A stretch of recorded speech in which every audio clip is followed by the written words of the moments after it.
નમસ્કાર, આપ જોઈ રહ્યા છો સ્પાર્ક ટુડે ન્યૂઝ। સુરત શહેરમાં રાંદેર પોલીસે 35 લાખની ખંડણી માંગનારને ઝડપી પાડ્યો છે। ફરિયાદીના જણાવ્યા મુજબ જે તેઓએ વ્યાજ પર પૈસા લીધા હતા એ પૈસા તેઓએ પરત કરી દીધા છે, તેમ છતાં પણ વધુને વધુ વ્યાજની માંગણી કરવામાં આવી રહી હતી, વધુને વધુ પૈસાની માંગણી કરવામાં આવી રહી હતી અને ખંડણી માંગનારની આ મામલે રાંદેર પોલીસ દ્વારા અટકાયત કરવામાં આવી છે। ધાક ધમકી પણ આપવામાં આવી પૈસાની માંગણી કરતી વેળાએ, અને જે અંતર્ગત આનંદકુમાર ચાસિયા નામના ઇસમની રાંદેર પોલીસે અટકાયત કરી છે।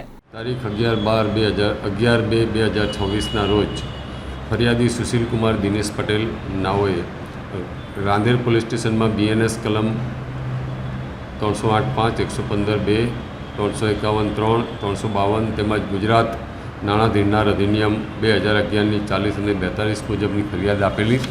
જે ફરિયાદ હકીકત એ રીતેની હતી કે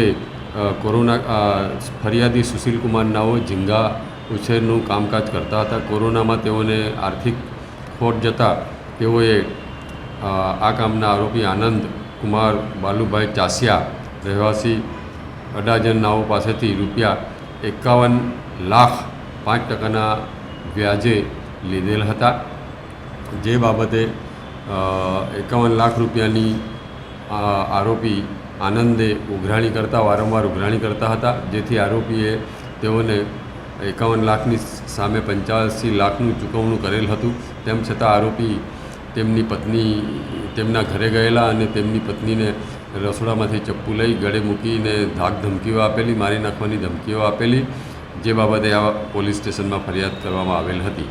આ કામે આરોપી આનંદ કુમારની ધરપકડ કરવામાં આવેલ છે અને પોલીસ કસ્ટડીના રિમાન્ડ પણ મેળવવામાં આવેલ છે। એ બાબતે હાલની તપાસ ચાલુ છે।